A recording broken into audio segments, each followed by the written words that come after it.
So welcome back to another episode of the FIFA 23 News Show. Today we're wrapping up the latest in this week's FIFA 23 news. We've got a little bit of an update on the Vanarama League situation in FIFA 23. Plus I'm also going to be talking about some other news that I found floating around the internet as well. If you do enjoy the news episodes, make sure you leave a like for me and make sure you subscribe as well to get all the latest FIFA 23 news, leaks and rumours here. So earlier in the week we spoke about the Vanarama National League coming to FIFA 23. It was declared by FootZone FIFA that it was coming to the game, but we do have some sort of a update, I guess. It sort of replies from other people around in the FIFA community, and so far it's looking like maybe it's not going to be coming to the game. Maybe we just got a little bit too hyped. FIFA Witcher, who is one of my sources for FIFA news, says that the 5th division in England was added to the FIFA 22 database last year, but generic and only to link Wrexham, as every team in FIFA needs to be linked to a league. So don't get hyped about Vanarama National League yet. So yeah, even though there is a Vanarama League in the database, technically it's just to accommodate Wrexham at the moment, and maybe people are just looking into this a bit too much, thinking that the proper league is coming to the game. Chesnoid, obviously another good FIFA career mode YouTuber, said for what it's worth, he's heard nothing about this. He is a game changer as well, so maybe he knows a bit more than the normal person out there. I'm told this account announced something similar last year, only for it to be obviously wrong.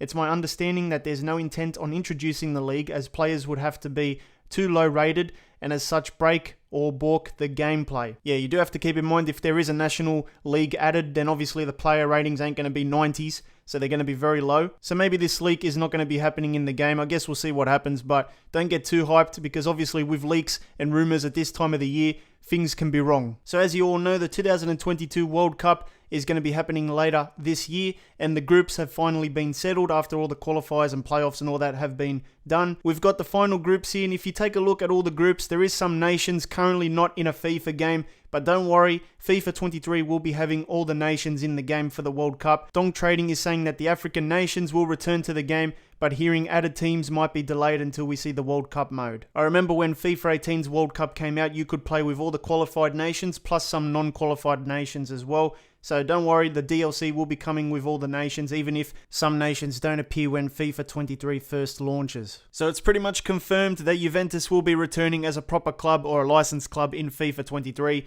Konami and eFootball put out a statement. Important notice about license update. Our licensing contract with Serie A and Juventus is coming to an end. So this is confirming that the partnership is over. Even with the Serie A, I believe it could be exclusive with FIFA now. So maybe more things will come out of this deal. But yeah, they're not going to be partners with eFootball anymore, so the league will be generic. The representation of Juventus will not be affected in either eFootball, console or mobile versions. So yeah, they're not going to become generic in eFootball. They'll just be like not official exclusive partners. Our other Italian partner clubs include Napoli, Lazio, Roma and Atalanta, and they're going to remain exclusively available in eFootball. So yeah, they're not coming to FIFA as licensed clubs. They'll still be generic in FIFA 23. So what does this mean for FIFA? Well, it means that Juventus will be returning as a licensed club. We'll probably see the Juventus Stadium back in the game as well, which is good news. And the Serie A will be probably exclusive with FIFA 23 as well now. Alright, next up we've got some icon leaks from FootZone. The first one is strong rumours that Ian Robben will be coming as an icon in FIFA 23. Now apparently, according to FootZone, there's also another new icon. Zico is coming as an icon in FIFA 23. Hopefully all this stuff comes true, because FIFA 23 sounds like the best FIFA game ever according to the leaks. So yeah, this could be a massive game or it could be a massive disappointment. It all depends on if the leaks come true or not.